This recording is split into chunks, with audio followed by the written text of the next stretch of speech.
Hello, and welcome to the Writing Center's workshop on thesis development. So some basics about thesis development and some common knowledge about that is that every paper must argue an idea, and every paper must clearly state that idea in a thesis statement. And this certainly rings true for pretty much every discipline, but the way in which that's done, the way in which one presents their argument and their ideas are going to differ depending on the goals and the purpose of that discipline. But however, most thesis statements do have commonalities. One is that it often takes some type of position or develops some type of claim or argument or analysis, and it attempts to answer some type of hypothesis, some type of question, or whatever that may be, that is focused and narrowed. And that means that the thesis statement, the position that's being taken, isn't so broad that it's impossible to cover in the time and in the length of which the document or essay is being produced. It also summarizes the main argument or the main claim or the main purpose of the writing that you are conducting. And it also is a preview for the reader. The reader should be able to read their thesis statement and have a very strong idea as to what will be coming next and the order in which it will be coming next as well. Now, there's different types of formulas that can be used to create thesis statements. These are just a few examples that we'll be presenting today. And as I stated, in different disciplines, there's going to be different ways in which thesis statements are created.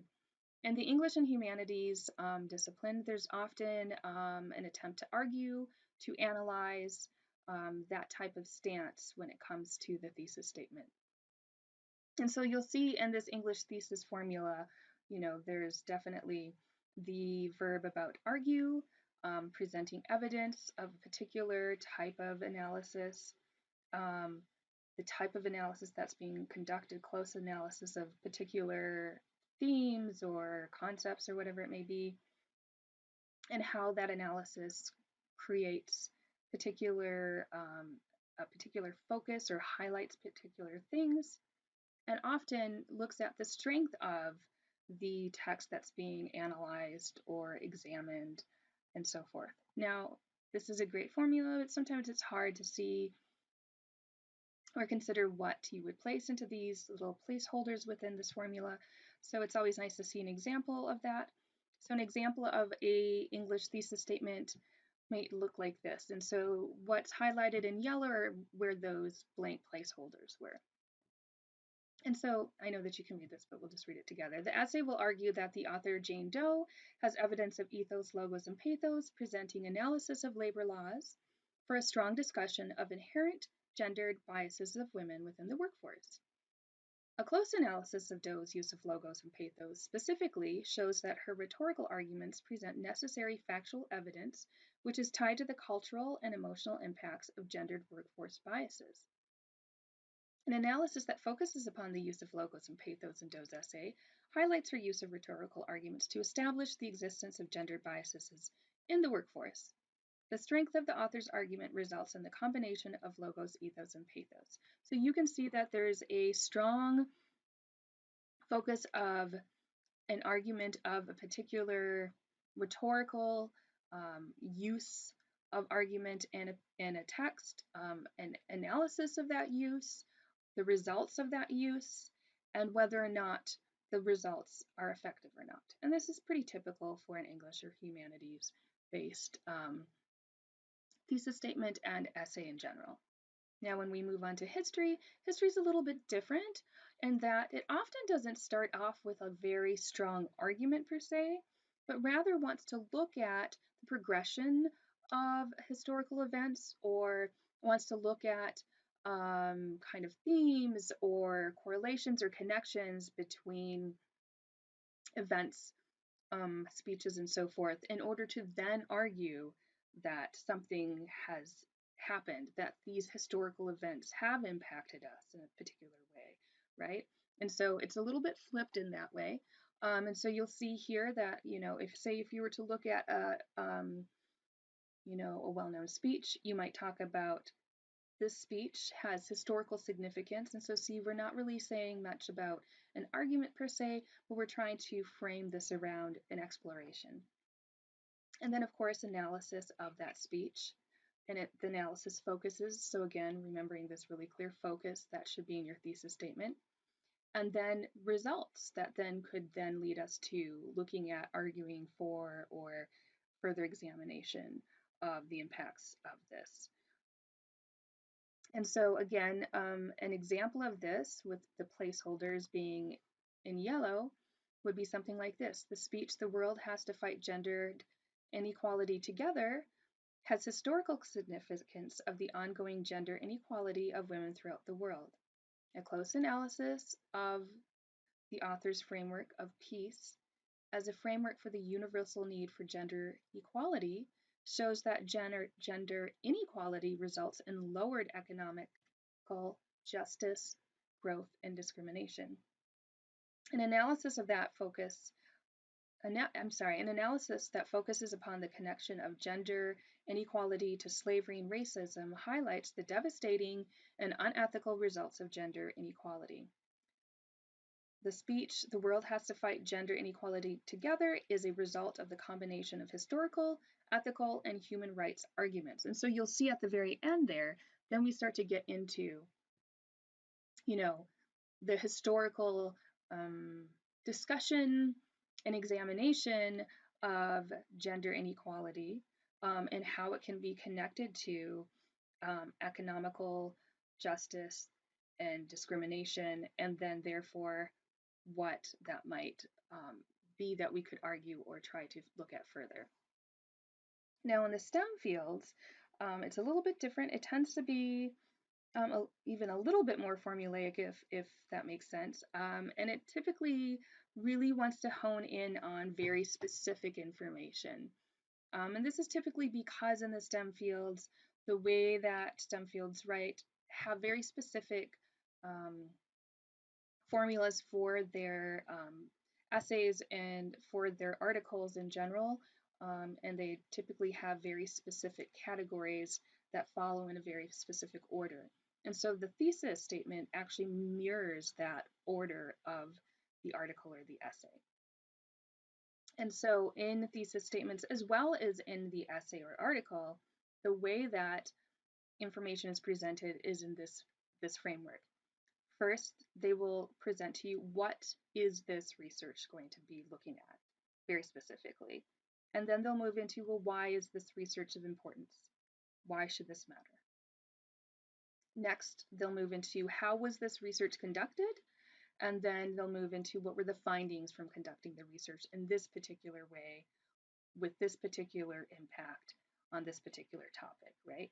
And so these are all linked together. And this, of course, should be this like an outline or a similar framework for your essay or article in general. And so typically it's a little bit more, it's much more concise in the language that's being used, and it's very much straight to the point. So it'll say, you'll see that in the English and the history thesis statements, it was much longer, there was a lot more placeholders, but here we're just trying to get right straight to the point. So it'll start by saying something like very, very much like, this essay, this article will examine. And then very clearly say the importance of this research, this why, is, then they'll move right into the how. This research was conducted by doing X, Y, and Z. And then what found, the findings from the research suggest that. And so this is a very typical formula or framework. To look at this in a more complete way that's less abstract, here's an example of how this might look as a written thesis statement.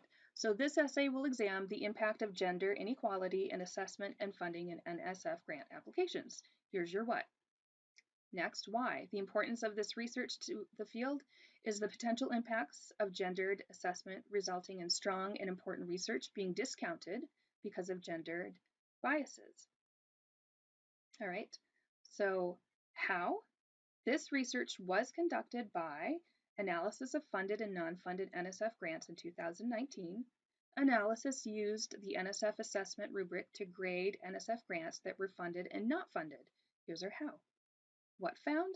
Findings from this research suggest that many non-funded NSF grants were from females, were stronger than NSF-funded grants written by men, and that perceived gendered language resulted in non-funding of otherwise strong NSF grants. So you see, as we move into, if we can go back, you can see that this is rather short, right? But then when you start to fill in the gaps, it becomes about the same length, if not longer in some cases, than the other thesis statements. But however, they're still following the 4 to 5 paragraph structure, and it does very clearly lay out, which is very important, a systematic demonstration of what is the research, why is this research important to examine or research or whatever, how was this research conducted and what were the findings. Okay, so you'll see that there's differences, right? They're still doing a lot of the same things, but their focus is a little bit different, but they're still presenting you with a very clear focused topic or theme or whatever it may be that they're going to be researching. They tell you how they're going to narrow that down, and they give you a roadmap for the rest of the research. There are some tips and tricks for writing your thesis statement. Often it's a good idea just to start writing and then figure out your thesis statement. I know that a lot of people have been taught to start with a thesis statement, but your writing and your research changes so much as you go through multiple drafts and find additional research that writing your thesis statement is also often counterproductive. Looking at your conclusion, making sure that they kind of are fitting each other, that's a good version of a thesis. And then of course ask your instructor, ask tutors, whatever it may be. And then just remember that thesis statement certainly does kind of frame out the organization of your paper. And so in your thesis statement, the paper organization is going to be the introduction where your thesis statement is housed, then the body of your paper at the conclusion, and each paragraph should logically lead to each other, and the introduction should be kind of that outline, that roadmap for your essay. And just a few points about introduction, body, and conclusion. Just remember that each body paragraph should have one main point. I like to have students color code their paragraphs, and each time they see a different point that they're making, highlight it in a different color, because really your paragraph should be highlighted in one color only. And so if you see more than one color, that doesn't mean you have to get rid of that information, it just means that might end up needing to be in a different paragraph, right? And conclusions certainly summarize the paper's thesis, but it should also end with like a big picture, so what? I like to tell students that what I like to think of conclusions doing is like opening it back up to the discipline in general and being like, so what does this all mean for the field that I'm writing to? And if there was one thing that I wanted the reader to remember or take away with them, what would that be? And so, of course, the next thing that I would like to just remind students of, doggies, come on, you have to love doggies, is that we at the Writing Center can work with you on this from the very beginning to just looking at drafts, polishing it.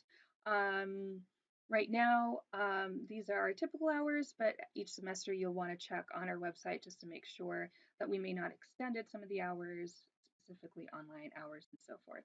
And again, thank you so much for watching. Get a hold of us if you have any questions, and we look forward to working with you.